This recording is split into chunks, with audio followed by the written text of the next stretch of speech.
মেয়েরা ছেলেরা ধর্মকর্ম পালন করলে, মেয়েরা বোরকা গায়ে দিলে, নামাজ কালাম পড়লে যদি জঙ্গিবাদী বলে, তাহলে ডাইরেক্ট এই কথা যে বলবে সে বিজেপি আরএসএস এর সদস্য। বাংলাদেশে সোজা কথা, জঙ্গিবাদী যেই বলবে সেই বিজেপি, সেই আরএসএস এর সদস্য, সেই দেশের জঘন্যতম শত্রু, বাংলাদেশের শত্রু। আমাদের ধর্ম কখনো জঙ্গিবাদ শেখায় না। জঙ্গিবাদ হিন্দুবাদীরাই, কট্টর হিন্দুবাদীরাই, হিন্দুত্ববাদীরাই আমাদের কিছু ভুলাভালা পোলাপানকে এসব নষ্ট পথে নিয়ে পরে দেখায়, দেখ তোরা মুসলমান কেমন।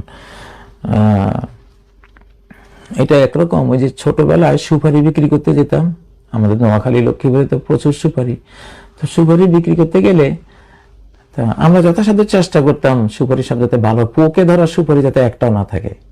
কিন্তু আমরা তো অত এক্সপার্ট না, দুই একটা পোকে ধরা সুপারি থাকতো। ব্যাপারী করতো কি, সে দেখতেছে সব ভালো, এখন ভালো মানে কি দাম বেশি দিতে হবে। আমার একটা সেখানে আর্গুমেন্ট চলবে যে ভাই এত ভালো সুপারি দিয়েছি, দামটা বেশি দাও।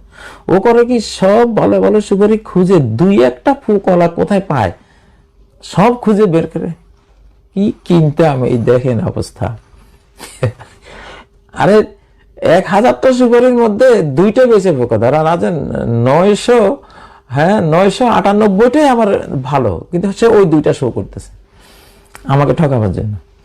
তো এখন যে জঙ্গিবাদী শো করে যে এগুলি সুপারির ফুক, তো ওইটা আসলে সে ঢুকায় নাই, ওইটা অটোমেটিক হয়েছে। কিন্তু এই যে মুসলমানের মধ্যে যে পোকে ধরা ঢুকায়, এটা ওরাই ঢুকায়, ওরাই এগুলি বানাইয়া শো করে। চোখে দেখেছি এগুলো, এমন ষড়যন্ত্র।